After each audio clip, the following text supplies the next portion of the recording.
Hey, what's up, Dad Squad? Let me clear this. You have got some little kids, and they have got some bad habits. So today, we are here to break bad habits with your kids.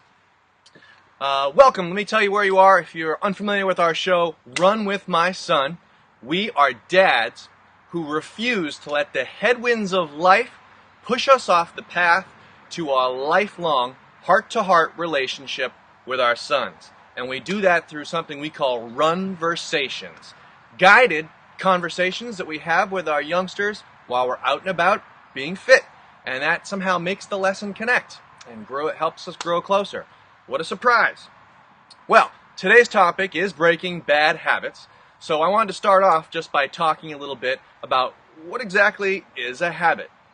We all think we know this word, but where do they actually come from? The fact of the matter is, habits are really just a symptom of something else, some unmet desire, some insecurity, some source. And whenever you're trying to address a bad habit, best practice is really to try to get to the bottom of where's the source of this thing coming from. That's going to help you really tackle it once and for all, instead of just some, temporary help. We want to get rid of these habits for good. So whenever possible, we want to get to the bottom of these habits. And you know what? There's, in my experience, three major sources that these habits that our children are forming can come from. First one is from just a feeling, a desire for comfort and security. You know, it's very comforting to be in familiar situations and places, sitting on the sofa, being sedentary, watching our favorite TV programs. It's very reliably familiar to all people, children and grown-ups as well. So that's why that one connects. Same thing with biting nails or pulling on, twiddling with your hair, chewing bubble gum, picking your nose. All these bad habits that kids have, a lot of that just comes from comfort. And just simply knowing that can help you address it. And I'll get to that a little bit later on. A second source for a lot of these come from our peers and friends at school. So a classic example is the bad language. Junior picked up some bad words on the playground this week, so we're hearing them all over the place in the house. Comes from our peers. We want to be like our peers. We desire and crave their approval. So knowing that can help you strategize to how do I get around, how do I meet the need without feeding the bad habit? Is there another way to get that approval and that closeness with his friends that doesn't result in bad language? You know what? And the third source that I see, and I hate to be the one to break it to you, Dad Squad. Actually, I love to be the one to break it to you, Dad Squad. It's actually us. Our example, is where they're drawing a lot of lessons from life. So let me just take a quick poll here. Did any of you dads watch television in the 1980s? You can just type yes, type a Y in the comments. Okay, so I also watched a lot of television in the 80s, so I'm going to play for you a probably familiar PSA, public service announcement. Hit that Y button if you've seen this one.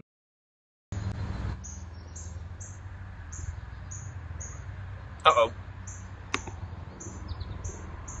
All right. Technical difficulties with the clip. But you know the clip. You've got it memorized. It's the teenager sitting on his bed, bopping to his music, and Dad walks into the bedroom having discovered that his son's been hiding drugs in his closet or something like that. Where did you get this? Where did you learn how to do this? And his son responds defensively in anger, but truthfully, from you, Dad. I learned it from you.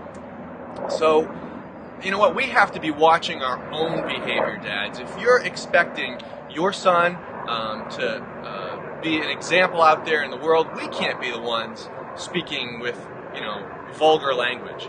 We've got to start substituting some of these words in our own dictionaries, lexicons, so that our young ones who hear us, even when we're on the telephone and they're only hearing half of our conversation, believe me, they hear 100% of that half of the conversation. They hear what you're saying, and they pick up on that. So keep that in mind. We want to make certain that we are great examples.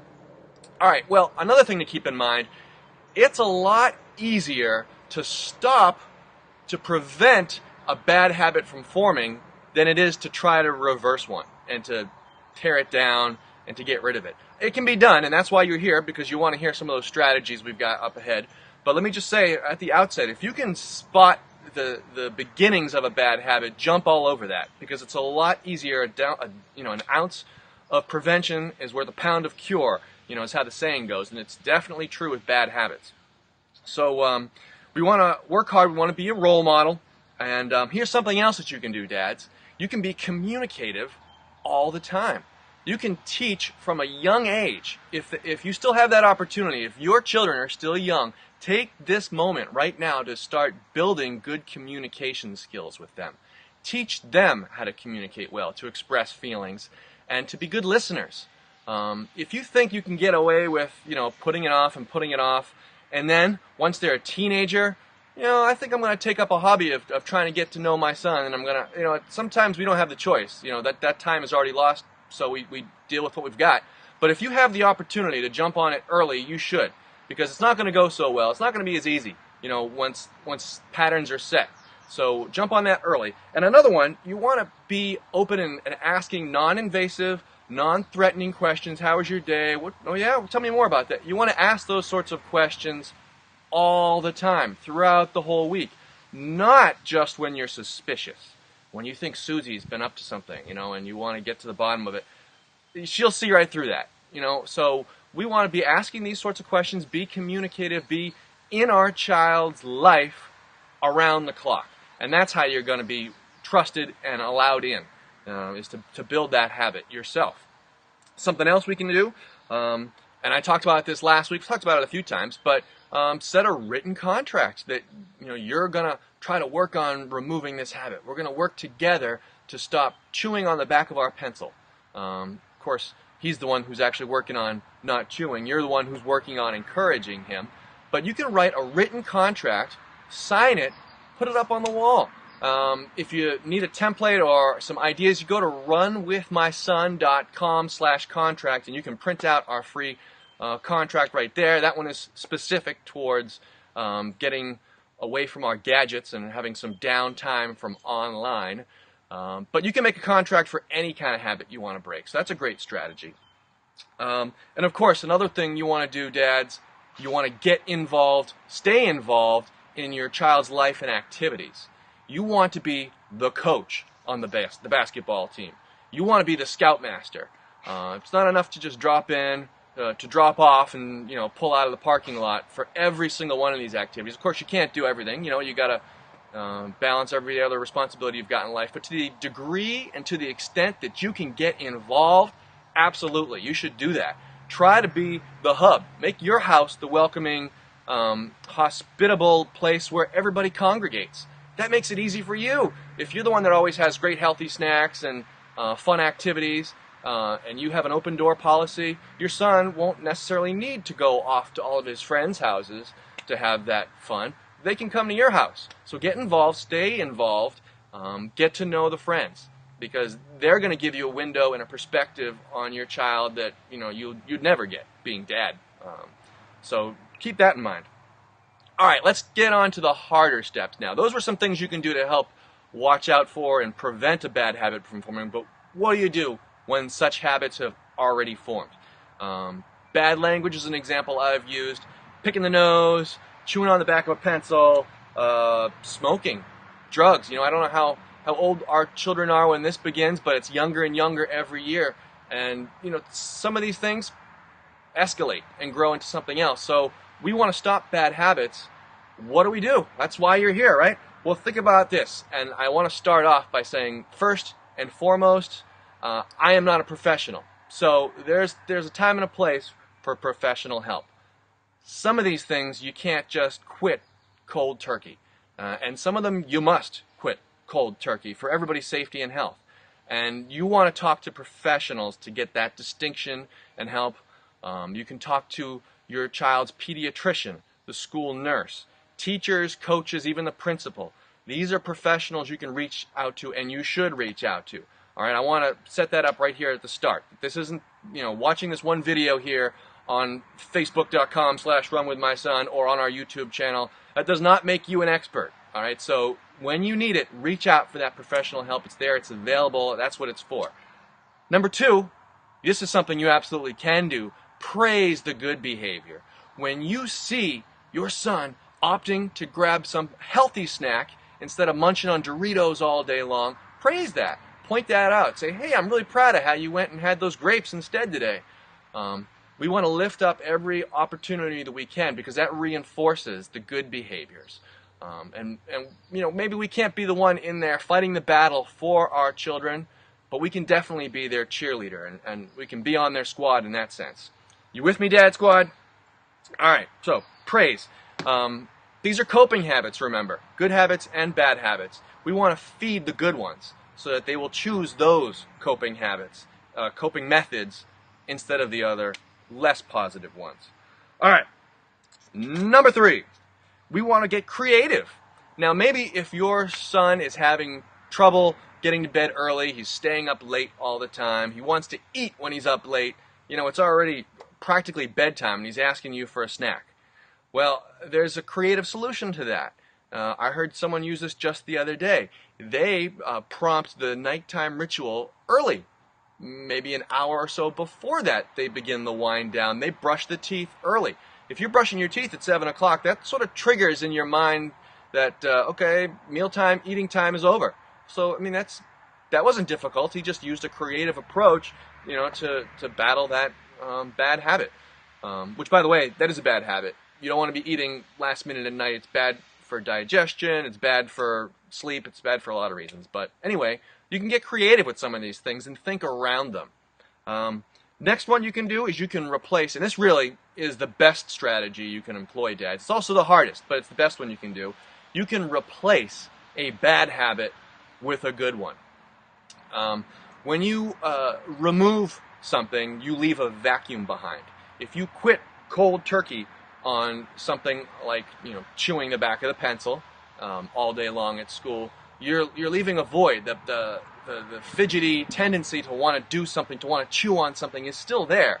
And if you do nothing to address that void, it's only going to fill right back on in even more intensely than when it started. That's a biblical principle. You can find that in Matthew 12:44. But there's things you can fill that with, alternatives that are going to meet and satisfy the urge without being a bad habit. So if they're chewing on a pencil all day, you can give them sugar-free bubble gum. Send them to school with a pack of bubble gum. Now, I will warn you, you want to get the teacher's permission and buy-in on this. In fact, you want his cooperation, so that, you know, when they notice that little Timmy is gnawing on his third eraser today, that maybe she should suggest, how about a stick of bubble gum, you know? And you don't want to just send something into school without that approval, because then, you know, Timmy's going to get sent to the principal's office for sticking bubble gum everywhere. And I think that's understood. I think you know the caveats, but you know, that's a great little replacement strategy. Chewing bubble gum, sugar-free bubble gum, because it's better for your teeth. Another bad habit potentially is, you know, snacking all day long. Every time especially here in the summer, right, when our kids are home with us, by and large, you know, they're not at school for 8 hours a day. We've got them, and I can't tell you how many times I turn around, you know, and you know, somebody wants a snack. Well, there's a great habit you can substitute that with, and that is just you yourself being disciplined about setting a rigid schedule for when meal times are and sticking to that. If the body and mind become accustomed to eating on routine, it will adapt. And you will fill those times in between with snacks, but they will be filling nutritious snacks. No junk. All right, no sugary drinks and all that. Keep a ton of this stuff around the house in bowls so that anytime anybody wants, they can reach into the bowl and grab an apple. Bananas, oranges, things that your kids are going to love. Introduce them to new stuff.